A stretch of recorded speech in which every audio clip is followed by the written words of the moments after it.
Hello friends, welcome to my YouTube channel. इस video में हम बात करने वाले हैं नॉरसेट 5 एग्ज़ाम के लिए मोस्ट इंपॉर्टेंट टॉपिक्स कौन से रहने वाले हैं। सो ये वीडियो का पार्ट 1 है, तो चलिए पार्ट 1 को शुरू करते हैं। तो सबसे पहले भाई, जिसने चैनल को सब्सक्राइब नहीं किया वो सब्सक्राइब कर दो। नॉरसेट 5 के रिगार्डिंग जो भी लेटेस्ट अपडेट्स रहेंगी आप सभी को सबसे पहले मिलेंगी। सो आप सभी सब्सक्राइब कर नोटिफिकेशन बटन को ऑन कर देना। तो बात कर लेते हैं मोस्ट इंपॉर्टेंट टॉपिक्स कौन से रहने वाले हैं नॉरसेट 5 एग्ज़ाम के लिए। तो भाई ये वीडियो स्पेशली उन लोगों के लिए है जिन्होंने अभी तक एम्स नॉरसेट 5 एग्ज़ाम की प्रेपरेशन स्टार्ट नहीं की। जो लोग जॉब करते हैं तो भाई उनके पास इतना टाइम नहीं होता कि वो सारे टॉपिक्स को कवर अप कर सकें। तो बेसिकली ये स्पेशली वीडियो उन लोगों के लिए है जो लोग जॉब करते हैं या फिर अभी तक जिन्होंने प्रेपरेशन स्टार्ट नहीं की। तो आप सभी को मैं इंपॉर्टेंट टॉपिक्स बताऊँगा नॉरसेट के एग्ज़ाम के लिए, जिसमें से हर साल जो एग्ज़ाम आता है एंड इस साल भी आने की उम्मीद है। तो अगर आप नॉरसेट के एग्ज़ाम की प्रेपरेशन कर रहे हो 5-6 मंथ से, तो आपने अपनी बुक को ही प्रेफर करना है। जो भी आपकी बुक में इंपॉर्टेंट टॉपिक्स दिए हुए हैं तो आपने सारे इंपॉर्टेंट टॉपिक्स को कवर अप करना है। एंड इस वीडियो में बेसिकली मैं उन लोगों के लिए वीडियो बना रहा हूँ जिन्होंने अभी तक एग्ज़ाम की प्रेपरेशन स्टार्ट नहीं की। तो चलिए शुरू करते हैं। इंपॉर्टेंट टॉपिक्स कौन से रहने वाले हैं नॉरसेट के एग्ज़ाम के लिए। तो जो फर्स्ट इंपॉर्टेंट टॉपिक रहने वाला है वो है इम्यून सिस्टम। तो इम्यून सिस्टम की डेफिनेशन से लेकर इसके types, innate immunity, acquired immunity, आपने सब कुछ डिटेल में पढ़ना है इम्यून सिस्टम की रिगार्डिंग। ये बहुत इंपॉर्टेंट टॉपिक है, इसमें से कोई ना कोई एक आधा क्वेश्चन आ जाता है नॉरसेट के एग्ज़ाम में। एंड देन आएगा इम्यूनोग्लोबुलिन्स। इम्यूनोग्लोबुलिन्स भी बहुत इंपॉर्टेंट टॉपिक है। इसके types IgG, IgA, IgM and इसका जो भी आगे सिक्रीशंस होती है वो भी बहुत ज़्यादा इंपॉर्टेंट टॉपिक है। तो ईयर्स में कौन सा इम्यूनोग्लोबुलिन्स प्रेजेंट होता है, ब्लड में कौन सा होता है, मेजर कौन सा इम्यूनोग्लोबुलिन है, तो भाई उसके रिगार्डिंग भी आपने डिटेल में पढ़ना है। इम्यूनोग्लोबुलिन्स भी बहुत इंपॉर्टेंट टॉपिक है, इसके रिगार्डिंग भी क्वेश्चन आ जाता है नॉरसेट के एग्ज़ाम में। एंड देन आ जाएगा मस्कुलोस्केलेटल सिस्टम के रिगार्डिंग क्या क्या पूछ सकते हैं। एक तो आपने स्केलेटल सिस्टम के जो भी बोन्स है आपने बोन्स को अच्छे से पढ़ना है।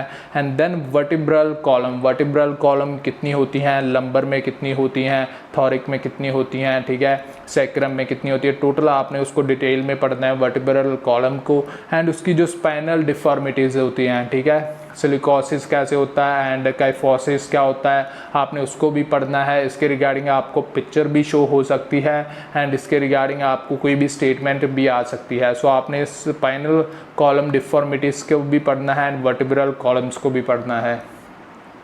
एंड देन आ जाता है कुछ डिसीज़ आप कौन सी पढ़ सकते हो स्केलेटल सिस्टम में से। तो एक osteoporosis and osteoarthritis and carpal tunnel syndrome, तो तीनों आप पढ़ सकते हो। एंड देन GI सिस्टम, तो गैस्ट्रोइंटेस्टाइनल सिस्टम में से कौन से इंपॉर्टेंट टॉपिक्स है उसके रिगार्डिंग बात कर लेते हैं। तो सबसे इंपॉर्टेंट टॉपिक है वो है स्लेवरी ग्लैंड्स।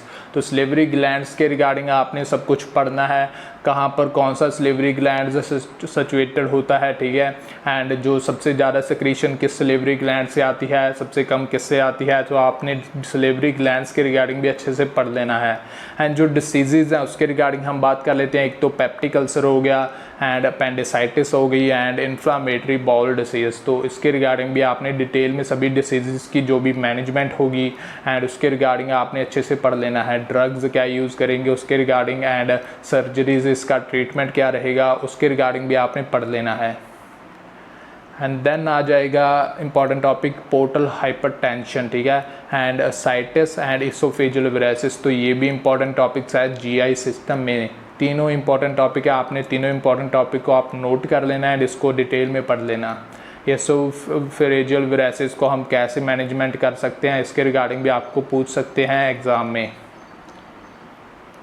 एंड देन आ जाता है वायरल हेपेटाइटिस, पैंक्रेटाइटिस, कॉलिसिस्टाइटिस। तो वायरल हेपेटाइटिस तो बहुत ज़्यादा इंपॉर्टेंट टॉपिक है, ठीक है, आप सभी को पता होगा।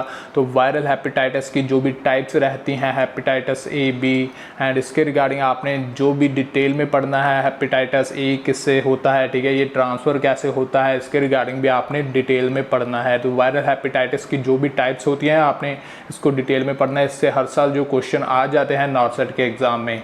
एंड देन पैंक्रेटाइटिस भी बहुत इंपॉर्टेंट टॉपिक है, पैंक्रेटाइटिस के रिगार्डिंग भी आपने डिटेल में पढ़ लेना है एंड कॉलिसिस्टाइटिस के रिगार्डिंग भी। एंड देन आ जाता है ईयर में कौन कौन से इंपॉर्टेंट टॉपिक्स है। तो सबसे पहले तो ईयर की बोन्स, जो 3 बोन्स जो रहती हैं उसको अच्छे से पढ़ लेना है, एंड उन बोन्स में कौन कौन से जॉइंट आ जाते हैं उसके रिगार्डिंग आपने पढ़ लेना है। And then Weber and Rinne test, Weber and Rinne test को हम कैसे करते हैं उसके रिगार्डिंग भी आपने डिटेल में पढ़ लेना है। एंड देन नोज के में आ जाएगा एपिस्टेसिस, तो एपिस्टेसिस को कैसे मैनेजमेंट करते हैं एंड कहाँ से ये ब्लीडिंग होती है उसके रिगार्डिंग भी आपको पूछ सकते हैं। तो एपिस्टेसिस जो टॉपिक है इसको भी डिटेल से आपने पढ़ लेना है। एंड देन आ जाएगा आई में आ जाएगा मायोपिया, तो आई में मायोपिया आ जाएगा, हाइपरोपिया आ जाएगा, प्रेसबायोपिया एंड एस्टिग्मेटिज्म। तो ये आई की जो डिफॉर्मिटीज़ होती हैं तो उसके रिगार्डिंग आपने इन चारों जो टॉपिक्स के डेफिनेशन अच्छे से पढ़ लेनी है, एंड मैनेजमेंट हम कैसे मैनेज कर सकते हैं उसके रिगार्डिंग भी आपने पढ़ लेना है। एंड देन आ जाएगा ग्लूकोमा, ग्लूकोमा में भी आपको पूछ सकते हैं, इसकी टाइप्स पूछ सकते हैं, इसकी मैनेजमेंट जो रहती है मैनेजमेंट के रिगार्डिंग भी आपको पूछ सकते हैं। तो ग्लूकोमा को भी आपने अच्छे से पढ़ लेना है। एंड कंजक्टिवाइटिस, आप सभी को पता होगा कि जो कंजक्टिवाइटिस के रिगार्डिंग जो टॉपिक इस बार आ सकता है, क्योंकि कंजक्टिवाइटिस जो मेन अब डिसीज़ जो फैली हुई है इंडिया में, तो इसके रिगार्डिंग आप सभी से क्वेश्चन पूछ सकते हैं। तो कंजक्टिवाइटिस के रिगार्डिंग भी आप डिटेल में पढ़ लेना है, इसकी मैनेजमेंट कैसे करनी है एंड कैसे होता है इसके रिगार्डिंग भी आपने डिटेल में पढ़ लेना है। एंड देन आ जाएगा इंटेगुमेंट्री सिस्टम, इंटेगुमेंट्री सिस्टम में आ जाएगी स्किन लेयर्स, स्किन की कितनी लेयर्स होती हैं, ठीक है, उसके रिगार्डिंग आपने पढ़ लेना है। कौन सी लेयर जो सुपरफिशियल है उसके रिगार्डिंग भी आपने पढ़ लेना है। एंड देन आ जाएगा बर्न्स, तो बर्न्स बहुत इंपॉर्टेंट टॉपिक है नॉर्सेट के एग्ज़ाम में। इसकी मैनेजमेंट, इसकी टाइप से लेकर आपको कोई भी पिक्चर भी वो शो कर सकते हैं ये किस टाइप का बर्न है एंड इसकी मैनेजमेंट कैसे करें उसके रिगार्डिंग भी आपको पूछ सकते हैं। सो आपने बर्न्स को अच्छे से पढ़ लेना है। एंड देन आ जाएगा इम्पैटिगो एंड स्केबिस, स्केबिस की भी आपको मैनेजमेंट पूछ सकते हैं, ठीक है। एंड इम्पैटिगो की इस साल जो पिक्चर शो की गई थी तो आपने इम्पैटिगो की पिक्चर भी देख लेनी है कि कैसा दिखता है इम्पैटिगो अगर हो जाता है, तो उसके रिगार्डिंग भी आपने पढ़ लेना है।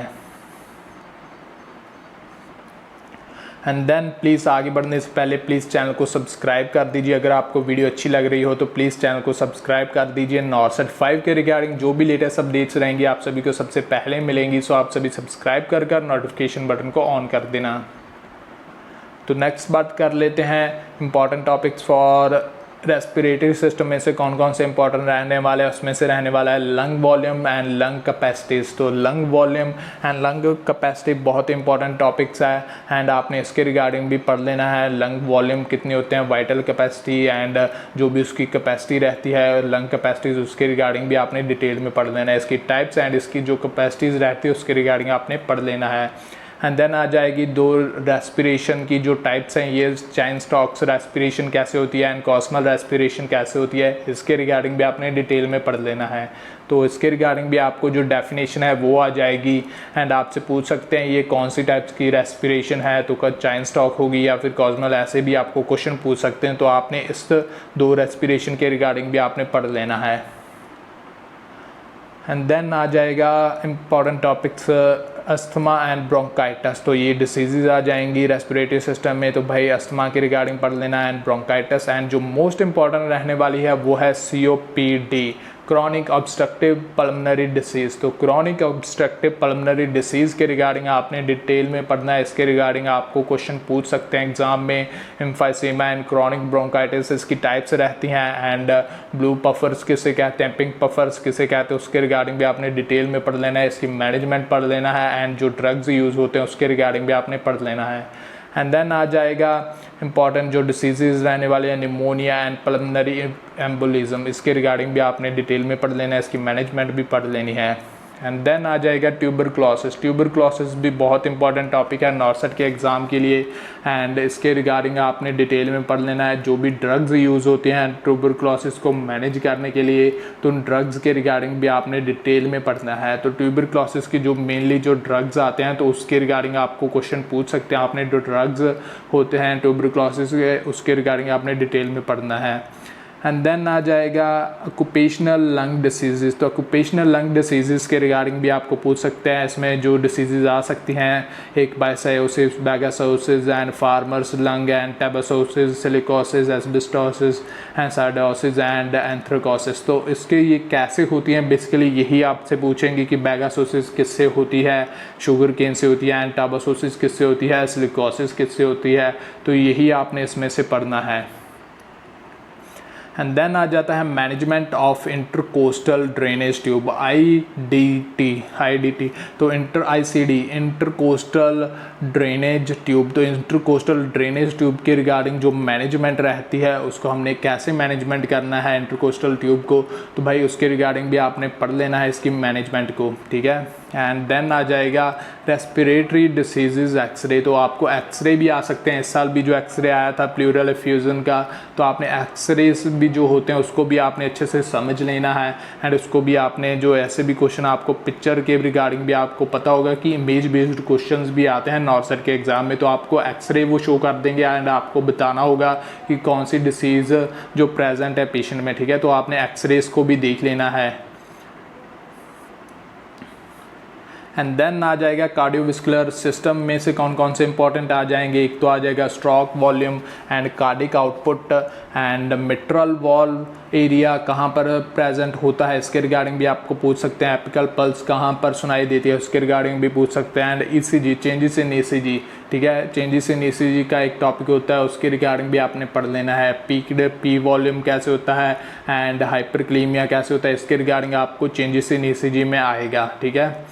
एंड देन आ जाएगा इंपॉर्टेंट टॉपिक हाइपरटेंशन। तो हाइपरटेंशन की बेसिकली जो इस साल जो नॉर्सेट 4 एग्ज़ाम हुआ था तो उसमें हाइपरटेंशन की जो डेफिनेशन ये आई थी कि भाई जो नॉर्सेट 4 के एग्ज़ाम में कि नॉर्मल बीपी कितना होता है। एंड नॉर्मल बीपी की उन्होंने वैल्यू लिखी हुई थी कि 120/80। तो कुछ लोगों ने तो 1/20/80 को ही उन्होंने गलत, उनको नॉर्मल बीपी की वैल्यू ही नहीं पता थी, ठीक है। तो आपने सबसे पहले तो नॉर्मल बीपी कितना रहता है एंड हाइपरटेंशन कैसे होता है उसके रिगार्डिंग आपने डिटेल में पढ़ लेना है। एंड जो आगे आ जाएगा मायोकार्डियल इन्फेक्शन MI के रिगार्डिंग पढ़ लेना है। एंड रोमैटिक फीवर के रिगार्डिंग भी आपने अच्छे से पढ़ लेना है। इसके नेक्स्ट आ जाएगा रोमैटिक हार्ट फेलियर, उसके रिगार्डिंग भी आपने पढ़ना है।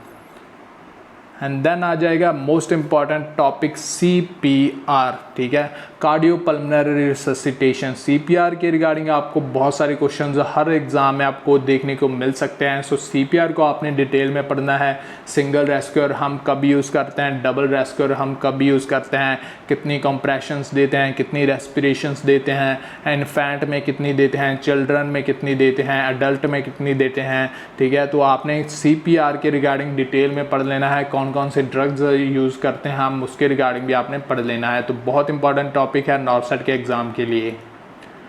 एंड देन आ जाएगा ब्लड ट्रांसफ्यूशन। ब्लड ट्रांसफ्यूशन की रिएक्शंस कब तक होती है, आपने कितने टाइम तक उसको चेक करते रहना है एंड कैसे उसको मैनेजमेंट करनी है आपने। तो ब्लड ट्रांसफ्यूशन के रिगार्डिंग भी आपने डिटेल में पढ़ लेना है। And different types of anaemia, sickle cell anaemia हो गया, आयरन डेफिशिएंसी एनीमिया हो गया, तो डिफरेंट टाइप्स जो भी एनीमिया की टाइप्स रहती हैं तो आपने उसको भी डिटेल में पढ़ लेना है।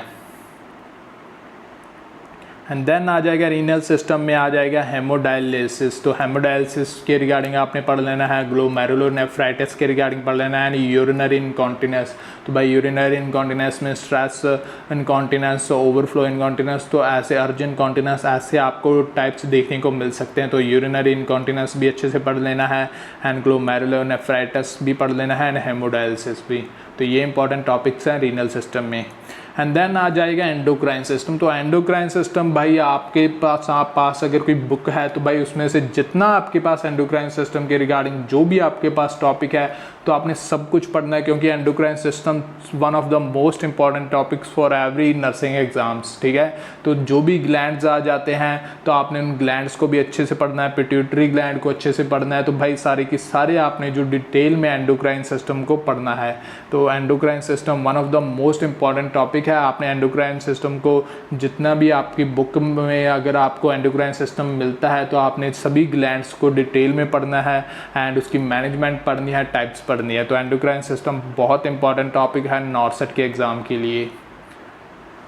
एंड देन आ जाता है नर्वस सिस्टम में से कौन कौन से इंपॉर्टेंट है। तो एक तो आ जाता है सीजर, एपिलेप्सी एंड स्ट्रोक, ये इंपॉर्टेंट टॉपिक्स हैं। एंड ग्लासगो कोमा स्केल आपने अच्छे से पढ़ लेना है। मिस्थेनिया ग्रेविस पढ़ना है। एंड मेनिंजाइटिस की टाइप्स मैनेजमेंट पढ़ लेनी है। एंड देन पार्किंसंस डिसीज़ पढ़ लेनी है अच्छे से। तो एंड देन जो इम्पॉर्टेंट टॉपिक है वो है सूचर। तो सूचर के रिगार्डिंग भी आपको नॉर्सेट के एग्ज़ाम में पूछ सकते हैं, आपको पिक्चर भी शो कर सकते हैं सूचर की कि ये कौन सा सूचर है, ठीक है। तो आपको सूचर के रिगार्डिंग भी आपने अच्छे से पढ़ लेना है। ब्लेड्स की भी आपको पिक्चर दिखा सकते हैं। इस साल भी नॉर्सेट 4 के एग्ज़ाम में उन्होंने ब्लेड की पिक्चर डाली हुई थी, तो आपने ब्लेड्स की पिक्चर भी अच्छे से देख लेनी है। एंड ब्लेड्स की जो भी जितनी टाइप्स है आपने उसकी अच्छे से पिक्चर देखनी है। बेसिकली आपने पिक्चर्स देखनी है एंड कौन सा ब्लेड किसके लिए यूज़ होता है। एंड देन आ जाएगा पेशेंट पोजीशंस। तो आपने बेसिकली डिफरेंट टाइप्स जो पोजीशंस होती हैं, स्पाइन, प्रोन, ठीक है, साइड लाइंग पोजीशन, तो सब कुछ आपने पोजीशंस के रिगार्डिंग भी आपने डिटेल में पढ़ लेना है। कौन सी पोजीशन हम कब देते हैं उसके रिगार्डिंग भी आपने पढ़ना है। एंड देन आ जाता है टाइप्स ऑफ शॉक। तो आपने types of different types of shocks जो रहते हैं, hypovolaemic shock and distributive shock, तो जितने भी शॉक्स की टाइप्स रहती हैं आपने शॉक्स की अच्छे से टाइप पढ़ लेनी है। Types of solution, isotonic solution, hypertonic solution, hypertonic solution, तो इसके रिगार्डिंग 3 टाइप्स के सोल्यूशन होते हैं, तो उसके रिगार्डिंग भी आपने डिटेल में पढ़ लेना है। NS किस टाइप का सोल्यूशन है एंड RL किस टाइप का सोल्यूशन है, तो इसके रिगार्डिंग भी आपने डिफरेंट टाइप्स जो भी सोल्यूशन रहते हैं उसके रिगार्डिंग भी आपने पढ़ लेना है। And then acid base disorder, तो भाई मेटाबॉलिक एसिडोसिस, रेस्पिरेटरी एसिडोसिस, तो इसके रिगार्डिंग भी आपने अच्छे से पढ़ लेना है, एसिड बेस डिसऑर्डर्स, ठीक है। एंड देन आ जाता है नॉर्मल रेंज ऑफ इलेक्ट्रोलाइट्स। तो इलेक्ट्रोलाइट्स की normal range, sodium, potassium, calcium, इसकी नॉर्मल रेंज कितनी होती है, बेसिकली यही आपने पढ़ना है, ठीक है। एंड देन आ जाता है स्टेजेस ऑफ डाबडा, denial, anger, bargaining, depression, acceptance. तो भाई ये स्टेजेस आपने पढ़ लेनी है एंड कौन से स्टेज में कैसा बिहेवियर होता है पेशेंट का उसके रिगार्डिंग भी आपने पढ़ लेना है। एंड प्लेसमेंट ऑफ इलेक्ट्रोड्स, तो इलेक्ट्रोड्स को हम जब हम डिफिब्रिलेटर यूज़ करते हैं तो इलेक्ट्रोड्स को हम कहाँ पर पोजीशन करते हैं उसके रिगार्डिंग भी आपने पढ़ लेना है। एंड देन प्लीज़ अगर आपको वीडियो अच्छी लगी हो तो प्लीज़ चैनल को सब्सक्राइब कर देना। इसके रिगार्डिंग हम पार्ट 2 निकालने वाले हैं, तो आप सभी को सबसे पहले नोटिफिकेशन मिल जाएगा। नॉर्सेट 5 के रिगार्डिंग जो भी लेटेस्ट अपडेट्स रहेंगी आप सभी को सबसे पहले मिलेंगी। सो आप सभी प्लीज़ चैनल को सब्सक्राइब कर देना। एंड यहाँ पर आपको नेक्स्ट वीडियो शो हो रही होगी, इसको क्लिक कर दीजिए एंड देख लीजिए। एंड यहाँ पर मेरे चैनल का लोगो शो हो रहा होगा, उसको क्लिक कर दीजिए एंड मेरे चैनल को सब्सक्राइब कर दीजिए। So thank for watching this video, please subscribe my YouTube channel for latest updates.